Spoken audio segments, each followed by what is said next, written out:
Good afternoon, everyone. It's an absolute pleasure to be here, and thanks so much, Heather, for the introduction. As Heather mentioned, my name is Nadine Gudz, and I work as the Director of Sustainability Strategy for InterfaceFLOR. Interface is the world's largest manufacturer of commercial carpet tiles. Has anyone heard of Interface before? Any hands? Oh, lots of hands. That's great. I'm really looking forward to some discussion and questions at the end of my presentation here. I'm just hoping to share some pieces of the story of how Interface has been working to transform itself into a model, sustainable, restorative enterprise. But I really do want to acknowledge that I think this journey to sustainability and some of the wonderful work that's beginning to shape the future of your city and your community here in Edmonton, there's no recipe, there's no formula, there's no kind of step-by-step choreographed process that can be sort of replicated across the board. I think there are many doors, hundreds, thousands of doors into this journey. So I'm going to share a little bit about how we got started at Interface, what that journey has meant along the way, and some of the challenges that we have yet to come, but also reflect on some of the reasons why we've been successful and why it's attracted some external recognition. A little bit about the company, maybe some information that some of you may not be familiar with. Interface is a global corporation with manufacturing facilities in the US, in Europe, in Australia, Thailand, and China. Factories are established in regional economies to serve those regional economies. So our business here in Canada is serviced by our manufacturing facility in the US. We sell to more than 130 countries around the world, and we're a heavily petro-based product. What we make is carpet tiles, carpet and squares. And you might wonder, well, what does a carpet tile company have to say about sustainability? And I'm hoping to share a bit of insight into how Interface has mobilized itself around using what we make in the world to demonstrate a more sustainable industrial model. The company is the only carpet company listed in the GlobeScan Sustainability Survey, survey of sustainability experts. This is a market research firm that evaluates different corporations around the world. So they asked different so-called sustainability experts in different fields, academics, politics, business, ENGOs, who comes top of mind when you think about corporate environmental responsibility. And Interface has placed in the top 3 for the duration of the survey over the last, I think, 6 or 7 years. And we've been really grateful for the attention that some more popular avenues, the film industry, Hollywood, has been interested in finding out more about the Interface story. The Canadian documentary, The Corporation, really showcases Interface as a model of corporate social responsibility. Ray Anderson, the founder of Interface, has been featured in environmental films like The 11th Hour, other documentaries more recently like So Right, So Smart. And Ray's published 2 books on the topic of how to transform an organization around sustainability, sharing stories from the company. And this on the bottom right-hand corner is the cover of his 2nd book. So why all of this attention? What's so special about this carpet company? Well, it really began in 1994 when the founder of Interface, Ray Anderson, at the age of 60, and at that time, CEO of Interface, was inspired to think very differently about the purpose of his business. Customers at that time were beginning to ask, well, what are you doing for the environment? What's your environmental policy? Do you have an environmental vision? And senior executives approached Ray and suggested that he convene a meeting to sort of think about what would the answer be. We're starting to get these sorts of questions. And Ray had no idea how to respond. He never thought beyond compliance. So Interface complied with every existing legislation. What more could there be? And in a fortuitous moment, he was lent the book, The Ecology of Commerce, written by an entrepreneur, Paul Hawken, critical thinker, business critic. And Ray began flipping through the pages, searching for inspiration, because he absolutely had no idea how to answer these questions. And he got to a chapter called The Death of Birth, and he paused. It's like, what does this mean, the death of birth? And he began to learn for the first time about species extinction, habitat loss, resource depletion. And the author of these words, Paul Hawken, was blaming big industry, businesses like Ray's. And Ray took this very seriously. 60 years old, began to think about what kind of legacy he was leaving behind as an individual for his grandchildren and generations to come, but on a broader level, what kind of legacy his business was leaving behind. He ran a global corporation. So this concept of legacy really, really hit him and began to question the relationship between humans and the natural world, between business and the natural world, and really took seriously the idea that business, industry, is a very powerful institution. If you think about the wealth, the leadership, the resources behind big corporations, there's a real opportunity, if these institutions changed, to lead larger societies towards a more sustainable future. So he took it upon himself to ask for help, put out a call to action across all business units within Interface, all associates, to challenge everyone to think about what would it mean for Interface to become a restorative enterprise? What would it mean to run a business on a zero waste philosophy? What would it mean to leave the planet a better place than when it was when we first began? What would that mean? What would it take to be that role model? And thus began this sustainability journey at Interface. And Ray began to journal reflections and think about his experience, being a leader of a global corporation and taking on a major challenge like this. And he published his first book, Mid-Course Correction, which is really a personal, anecdotal journey about what he was going through his mind at that time.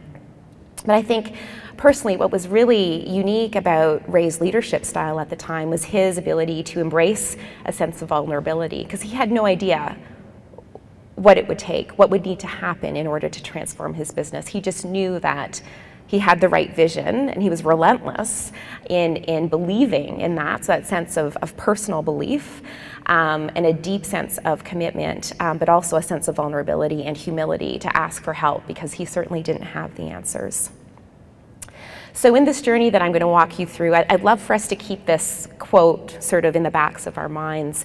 And this quote is from an article that Ray published with a couple of co-authors in World Watch's State of the World publication, the one that was published in 2010 on transforming cultures. And Ray wrote an article on transforming business culture from within. And what I like about this quote is that it does focus on this journey as one of being driven by how we think as well as how we feel. It's a journey of the head and the heart, facilitated by strategic decisions and deepening connections to the values of sustainability. So keeping that conversation alive and fresh within your organization. You might note here that there's really nothing about technologies and sort of the mechanics of sustainability. And I think what has been really successful at Interface has been cultivating a sort of passion for doing things differently, for doing things better, and for being a role model around sustainability. So driving that enthusiasm and engagement, harnessing that passion and inspiration kind of leads to the innovations required to putting the sort of mechanics and technical practices in place to make the vision happen. This is just the cover of the publication and the article that I'll be referring to in this presentation. Again, another quote, while a few visionary companies have perhaps been founded on principles of sustainability, we're seeing that, thankfully, more and more today. A lot of businesses still require fundamental, radical change. So that's the spirit behind that article. I have this image up here on the screen just sort of demonstrating the need for more radical, transformative change in the business arena. A lot of social networking, social media has evolved to really target a lot of the greenwash that we hear in the marketplace, a lot of claims that businesses are green, but it seems to mean different things to different people. Greenwash, the use of misleading information to convey a positive image, is causing, I think, increased public scrutiny, reduced trust in corporations, just when we need corporations to really step up and serve as leaders. So there's definitely a tension out there in the marketplace, which I wanted to acknowledge. And also have this image of Albert Einstein. I'm sure you're familiar with the thinking around we can't solve our problems with the same mindsets that caused them in the first place. So just thinking about this journey as one of a mindset change.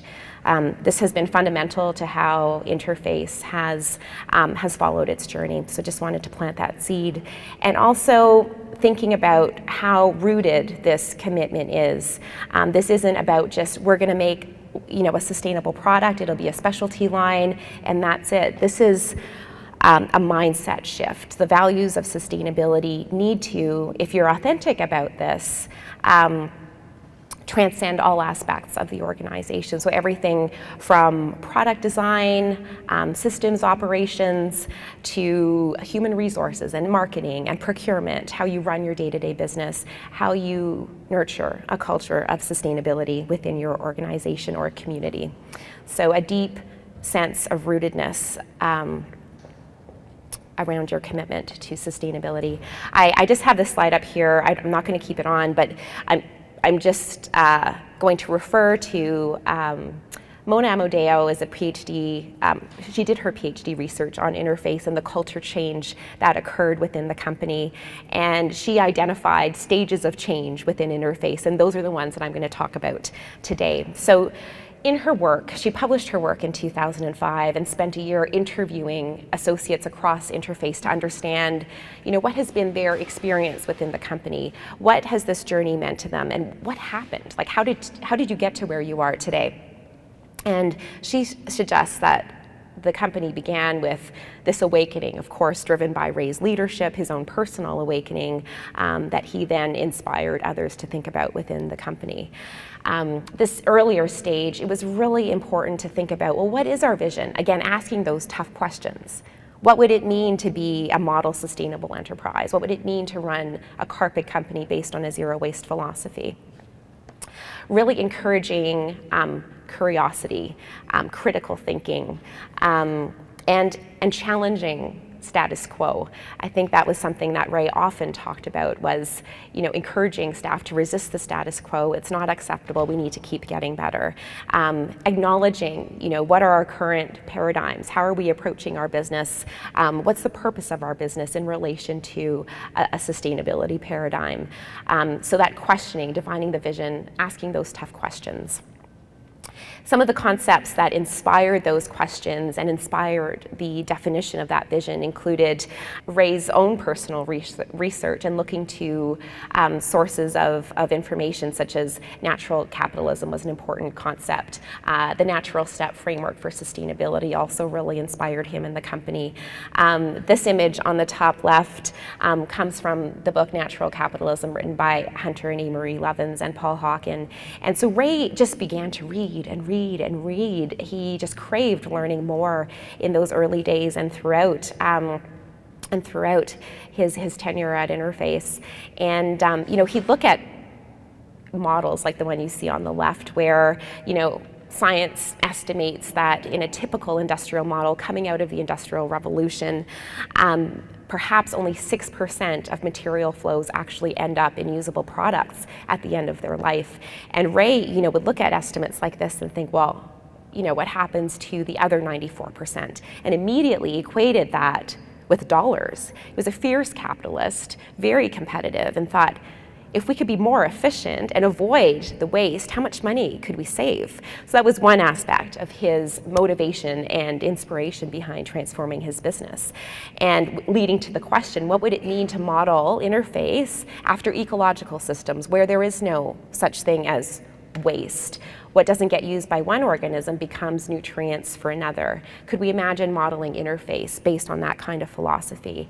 And I'll show you in a moment, the amount of waste-related savings alone has been overwhelming in terms of dollars for the company. But rethinking the purpose of Interface and pursuing this journey, it demanded questions like, well, what is our relationship to the natural world? If business is being blamed for habitat loss, resource depletion, species extinction, etc., what does that mean about how we relate to our natural systems? How do we think about nature? Is it just a place that we enjoy, on holidays or on the weekends? Bill Cronin is an environmental educator who talks about the trouble with wilderness, because the concept might suggest that there's a separation between humans and nature.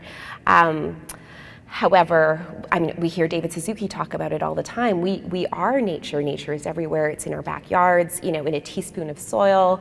There's like 100 miles of fungal networks, 40,000 different species of bacteria and other organisms.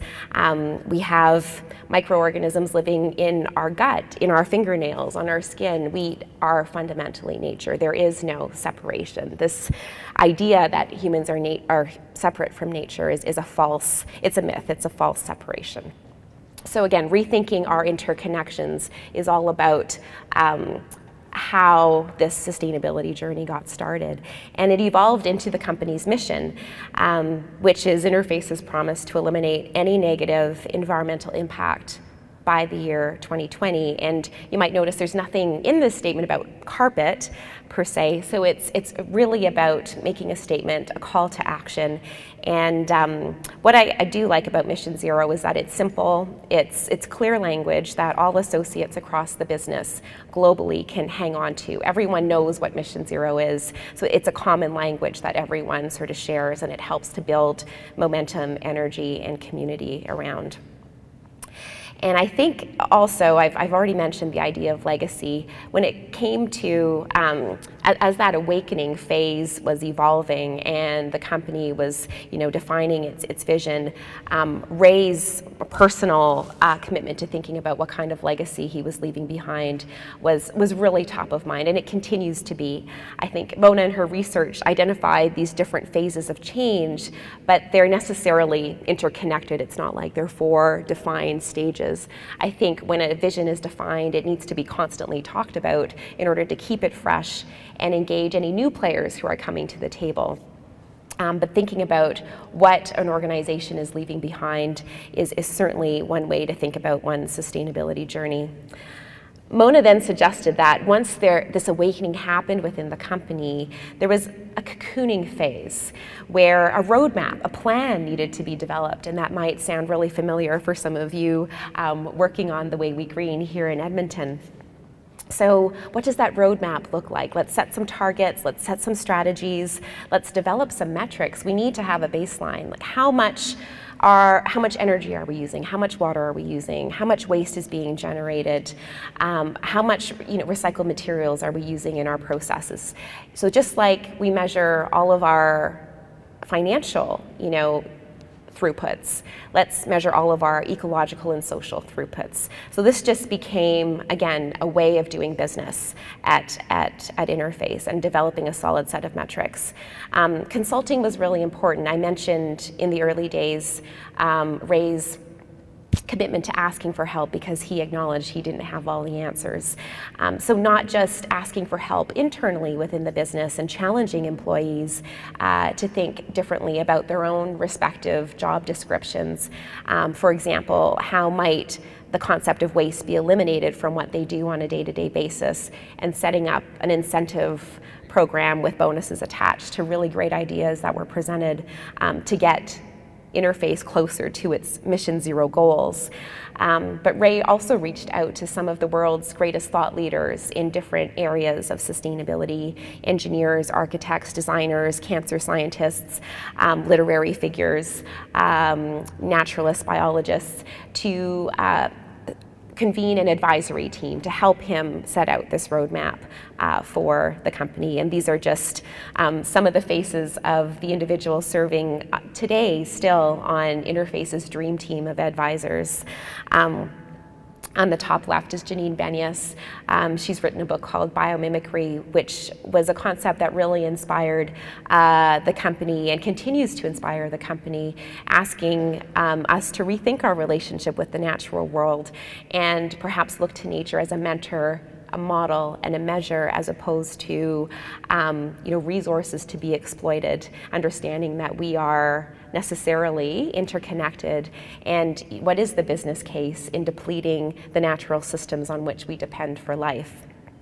The roadmap looked a little bit like this. Metaphors have been very powerful at Interface. Ray would describe this sustainability journey as our collective climb up Mount Sustainability, although there is no real peak to reach because this is an ongoing journey. And it's a dynamic one as well. But some of the principles behind this collective climb included eliminating waste, including the use of non-renewable energy in all operations across Interface, benign emissions, ensuring that nothing toxic leaves any of the company's facilities, relying on 100% renewable energy, closing the loop, which means making sure that we have the mechanisms in place to fully recycle our products back into new products, therefore getting closer to eliminating our dependency on virgin raw materials. Relying on resource-efficient transportation, that's pretty straightforward. Sensitivity hookup relates to a lot of the stuff that I'm sharing with you today. How do you nurture a culture of sustainability within your organization and outside? So that has a lot to do with education and community engagement. And redesign commerce. This is a pretty bold, I think, thing to commit to, but it certainly recognizes that no business, no organization, no community exists in a vacuum. You necessarily rely on, in our case, suppliers, customers, different organizations in the communities in which we operate. There's no way that we can get to these goals alone. We necessarily rely on partnerships in order to do that. And in order to affect systems change, because we, of course, operate in a much larger, powerful, some might say unsustainable economic system, what is the power of business to try and reshape that system?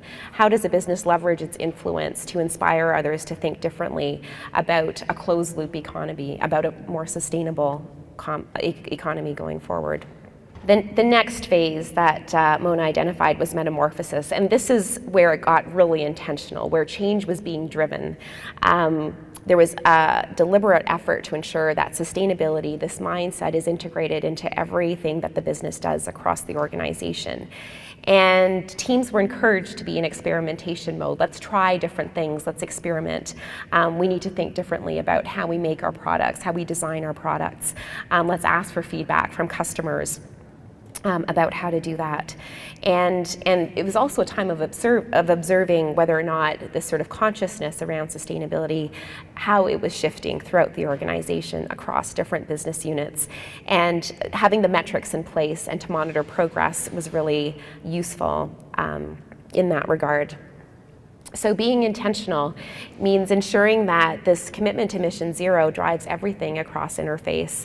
It serves as creative inspiration for our designers. It's what motivates smarter choices in terms of manufacturing. It's also an invitation to participate in something bigger, a higher purpose. It's not just about making carpet, it's about making a difference. So really getting people excited about coming to work and being able to apply their talents and passions towards a really big, meaningful goal. This was followed by emergence, and what does that mean? Emergence is when your story starts to, you start telling it. There's marketing starts to have a role. You're telling your story. You're sharing your progress with your customers and communities, and it starts to build expectations. Reputational capital is now wrapped up in these commitments that you've been very public about. It's also about being really reflective. So learning as you go, having the metrics in place, measuring progress, recognizing what works, what doesn't, and being able to constantly improve. So that idea of reflecting on progress and adjusting as you go was really critical in this phase and continues to be. This is an ongoing process. It also means that the identity of your organization is fully invested in sustainability. Sustainability is core to to who you are and what you represent in the world. And I think this quote by our current CEO, Dan Hendricks. Dan has been serving as CEO since the year 2000, and this quote directly comes from Mona's PhD dissertation, where Dan's saying without sustainability, there is no interface. There's too much reputational capital, at stake. Plus, once it's in your DNA, how do you get rid of it? So it's fundamentally about core business, and it transcends everything across the organization. Some benefits to having integrated sustainability values across the business has led us to some progress. I don't want to spend too much time on these metrics because you can find them on our website, but just to show some of the benefits that we've been able to achieve since we began measuring our baseline. These are based on 1996 baseline information, but energy consumption is down 43%. That's per unit of production, and these are global metrics. Non-renewable energy use is down 60%. Emissions are down 35%. Waste sent to landfill is down 82%, and water consumption is down 82%. So major progress, but we still have a ton of work to do to get to zero. Our estimations are we're maybe about 60% of the way there, but most of the low-hanging fruit has been picked. So some of the major challenges remain, and those have everything to do with our supply chain. In terms of dollars saved as a result of waste efficiencies and practices, since 1995, the company has saved almost $440 million just from waste-related savings alone. So this really helped to build the business case for this way of thinking, this mindset among shareholders and board members to be able to show some of the dollars attached to this kind of work. Engagement. Mona describes this as kind of the ultimate phase of the transformation that happened at Interface, where employees become champions of sustainability, almost advocates. It's about respecting and honoring the role that we have to make a difference, sort of embracing the power of corporations based on the resources behind them to really use it for something good, to leverage that leadership in such a way that champions sustainability. So serving as a role model, essentially.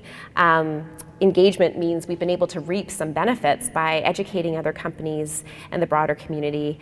We've got some really neat examples about how some of our suppliers have launched their own sustainability journeys and have been experiencing tremendous benefits from that, helping us in the meantime getting closer to our Mission Zero goals, and while they achieve their own sustainability accomplishments as well. And the acknowledgement here is that this is a shared journey. This isn't done by one person alone. There's not one person or one business unit who's responsible for this. This is fully integrated across the organization because we certainly don't have any time to waste. We need everyone. We need the best and brightest of everyone within the organization to be a part of this journey. And when we think about the life cycle impacts of our product, the bulk of environmental impacts occur at the raw material gathering phase.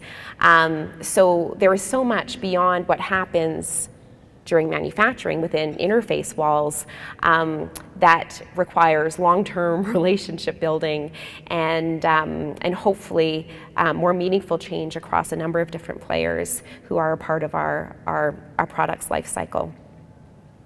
I think what's also been effective at Interface is this understanding that we have a deadline. Zero environmental impact by the year 2020 means things like getting off oil by 2020, getting off all virgin raw materials, again, knowing that that's where the bulk of environmental burdens occur for our product. And there are a number of strategies in place, in order to get there. But there's nothing like a bold deadline to kind of give folks a kick in the pants to work really hard and to inspire further change. So I have been mentioning the life cycle of our carpet tile. Getting off oil by 2020, getting off all virgin raw materials means diverting our products from landfill, so having reclamation and recycling programs in place in order to take back used goods, used carpet tile, and to be able to safely recycle them into brand new, beautiful, high-performing, durable product tiles for generations to come. this has meant reinventing our supply chain a little bit. So it's kind of exciting to see, you know, our customers are now becoming our suppliers of raw materials. And so what happens is, for example, carpet that's getting taken off a job site while, you know, new carpet tile is being installed, and that old stuff is being sent down to our facilities in Georgia for recycling. And we have a team there that scans the different products we get back so they can identify what's in those carpet products. We hang on to nylon 6 and nylon 6/6 fibers. We send that fluff over to our yarn suppliers, Universal and Aquafil, and so they're buying that fluff from us, and we buy back the yarn once they re-extrude it into post-consumer yarn. So reinventing our supply chain has been a really exciting part of getting closer to our Mission Zero goals. So I would like to wrap up with just this idea of keeping the vision fresh. It's not like a vision statement that then remains, you know, in a book somewhere on a shelf or on a poster. It's an ongoing conversation. So rethinking a vision as one is, you know, being very dynamic. I mentioned some of the challenges that Interface has ahead. We think about 2020, we'll be losing about 30% of our workforce to retirement. So how do we continue to nurture a culture of sustainability? How do we attract new talent? How do we really harness the minds globally of our top workers to get us closer to our goals? That's one team that I'm a part of. Our global strategic planning team around sustainability is asking the question, how do we become a global learning organization? The research that I referred to even today was very focused on the US part of our business, but you know, we're a global corporation and we can do a lot better at learning from one another and really practicing ideas of what it means to be a learning organization, which includes keeping the vision fresh. You know, what is it that guides us? What is it that inspires us? What's our magnetic north? Let's have that conversation and be inclusive about who participates in that conversation and keep it fresh, alive, and dynamic. So on that note, I'd love to take any questions, and if you're interested, encourage you to visit our blog, follow us on Twitter, and stay in touch if you have any questions beyond today. That's my email address on the slide. Thank you.